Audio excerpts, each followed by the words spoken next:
저는 좀 그런 생각을 하거든요. 겸손하세요. 너 왜 이렇게 건방지냐? 막 이런 포인트를.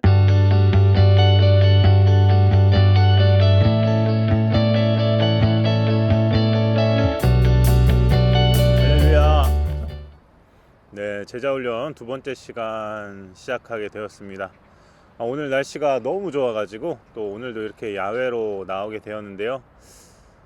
네, 요 며칠 비가 왔죠. 네, 비가 주룩주룩 내리니까 네, 마음도 우울해지고 하는 것 같은데, 하나님이 주시는 평안과 기쁨으로 감사로 살아가는 여러분 되시길 축복합니다.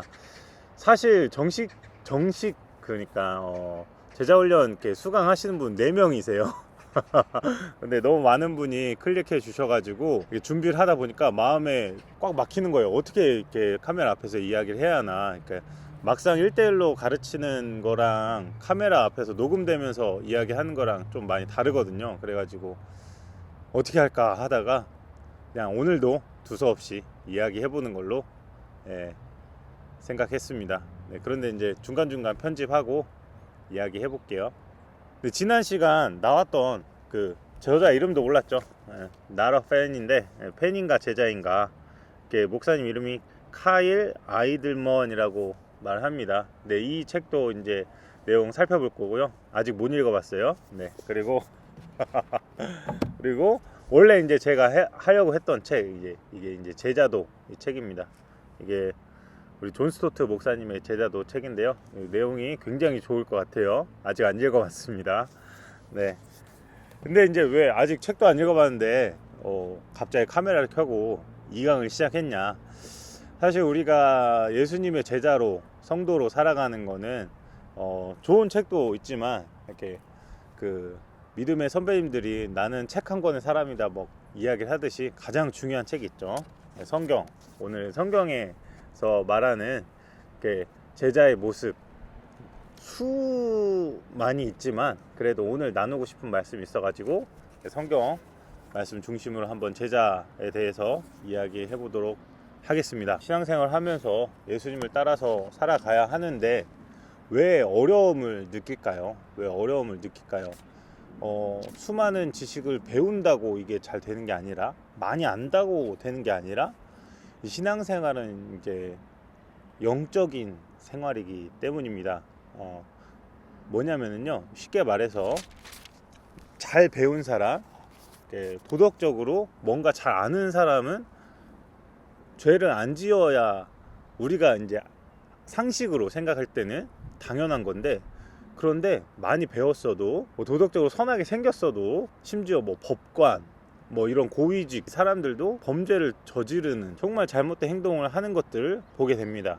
왜 그러냐면 인간이라는 존재가 단지 생각과 단지 지식으로 행동하는 존재가 아니기 때문이에요. 인간은 영적인 존재입니다. 이 영적인 존재라는 이제 전제가 없으면은 제자로서의 삶이 좀 힘들어요. 아주 단순합니다. 영적인 존재라고 생각하는 게 이게 어려운 말 같지만, 하나님께서 당장 예배하는 것도 영과 진리로 예배하라고 하셨죠. 영적인 생활이라는 게 뭐냐면, 영이신 하나님을 인식하고 영이신 하나님께 나아가려고 하는가, 아니면 내 생각과 우리가 스마트폰에서 보는 기사로만, 우리 상식으로만, 내가 해왔던 경험으로만 살아가려고 하는가, 이 차이가 있어요. 차이가 상당히 큽니다. 어떤 사건이 일어나서 이 사건을 보면은 내가 화내하거나 아니면 기뻐하거나 해야 하는데, 영적인 눈으로 보면은 단순히 이 어려운 일이, 화내야 될 일이 아닐 수 있어요. 이 어려운 일이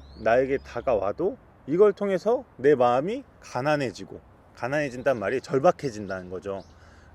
쉽게 말해서 제가 돈이 필요한 거죠. 돈이 필요해요. 갑자기 감당할 수 있는 만큼이 아니라 감당하지 못할 만큼 막 갑자기 돈이 필요해요. 그럼 마음이 어떻게 되겠어요? 제가 돈이 없어 본 경험이 있는데, 굉장히 마음이 어렵더라고요. 어디 전화 걸 데도 없고, 그때 이제 좀 알게 되죠. 가족밖에 없구나. 그런 마음 상태가 됩니다. 누구에게도 도움을 구할 수 없는 상태가 된다는 걸 알게 돼요. 그래서 마음이 가난한 사람은 복이 있나니 라고 말씀하는 거죠. 마음이 가난해야, 배고파야 먹을 걸 찾듯이 마음이 가난해야 이걸 어떻게 채우지? 라는 생각을 고민을 하게 되거든요. 그때 이제 사람들은 그 절망의 자리에서 희망 대신 하나님을, 영원한 생명 대신 하나님을 만나게 되는 겁니다.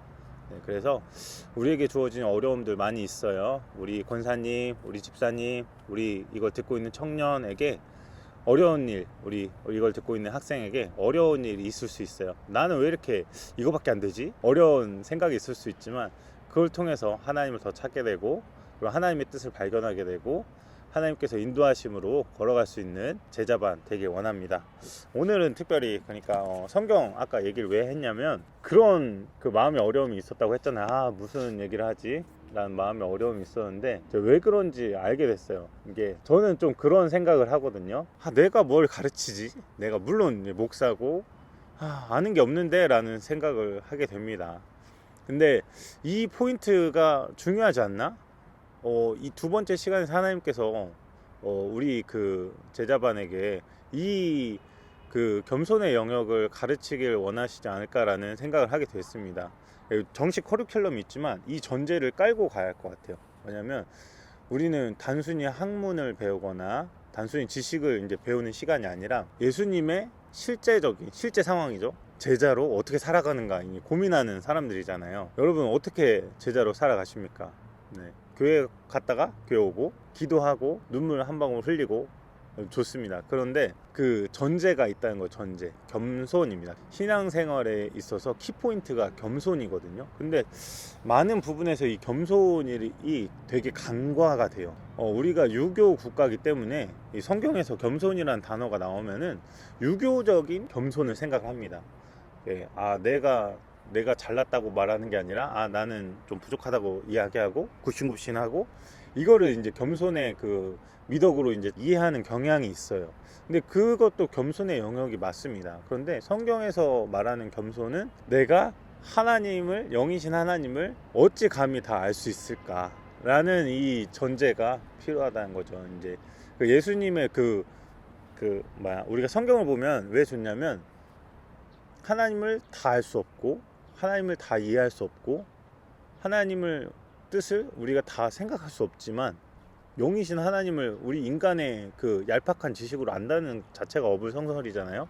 그런데 하나님께서는 명시적으로 기록된 말씀에 변하지 않는 하나님의 뜻을 기록해 주셨기 때문이죠. 겸손에 대해서 분명하게 이야기하신 부분이 마태복음 11장 25절부터 30절입니다. 수고하고 무거운 짐진 자들아 다 내게로 오라, 내가 너희를 쉬게 하리라. 29절 나는 마음이 온유하고 겸손하니 나의 멍에를 메고 내게 배우라, 그리하면 너희 마음이 쉼을 얻으리니 라고 기록하고 있습니다. 나는 마음이 온유하고 겸손하니 이렇게 얘기하고 계시죠. 예수님께서 여기 예수님이 말하신 부분, 나는 마음이 온유하고 겸손하니 부분만 말하면은, 왜냐면 예수님의 그 모습이 사실 우리 그 타락한 인간이 따라야 될 가장 모델 되시는 우리 제자로서의 우리 스승 되신 예수님을 따라야 하는 모습이거든요. 근데 예수님이 이 땅을 살아가면서 취하신 모습이 있어요. 능력의 예수님이시고, 예수님은 사랑과 희락과 화평의 예수님이시고, 예수님은 정말 영광스러운 예수님이시지만 예수님은 온유하시고 겸손하신 모습이었어요. 우리 그 교회에 사랑이 있어야 돼 이렇게 얘기하듯이, 교회 하면은 사랑, 기쁨이 넘쳐야 돼 조이풀 처치 이런 데도 있잖아요. 교회 이름 자체가 희락이라고 그 자녀 이름을 짓는 경우도 있고, 기쁨이 있어야 돼 이렇게 하는 경우도 있고, 이제 샬롬 평안하세요 하는 경우도 있는데, 겸손하세요 너 왜 이렇게 건방지냐 이런 포인트를 중요하게 생각을 안 하는 거죠. 예수님은 겸손해야 기도합니다. 겸손해야 하나님의 뜻을 구하고, 겸손하지 않으면 하나님의 자리가 있을 수 없어요. 겸손해야 우리가 배워요. 왜냐하면 제자훈련으로 가는 첫 번째 문턱에서 겸손을 왜 말하냐면, 겸손하지 않으면 내가 배울 필요가 없다고 생각을 해요. 내가 다 아는데 뭘 배우냐라는 태도가 깔리기 때문이죠. 겸손할 때 내가 정말 제자로서 훈련을 받아야 하는구나, 내가 하나님의 말씀을 정말 묵상을 해야 하는구나, 나에게 이렇게 정말 부족한 모습이 있으니까 하나님 앞에 무릎 꿇고 기도해야 하는구나 라는 그런 신앙의 태도가 생긴다는 거죠. 그래서 우리는 늘 겸손이란 글자가 내 마음에 새겨져야 돼요. 그리고 이 겸손하다는 거는 이제 쉽게 설명하자면 모른다는 전제를 깔고 가는 거죠. 내가 안다고 생각하니까 판단하게 되고, 내가 안다고 생각하니까 지적하게 되고, 내가 다 안다고 생각하니까 하나님의 뜻보다 내 뜻이 올라가는 게 교만의 실수를 하게 되는 거죠. 사단이 사단된 가장 큰 첫 번째 이유가 자기 자리를 높이려고 하는 게 교만이거든요. 그래서 이 위험, 그 속임은 인간 모든 사람에게 있습니다. 예. 그래서 저는 정말 아무것도 아니고 저는 그냥 한낱 그냥 정말 은혜로 수원순복음교회 이렇게 섬김 감당하고 있는 인간인데, 그럼에도 불구하고 겸손하지 않으면 내가 목사인데 뭐 이런 사람인데 막 하면서 거들먹거리는 태도로 지낼 수 있는 거죠. 그래서 우리 마음 속에 깊은 곳에는 겸손이 있어야 할 줄 믿습니다.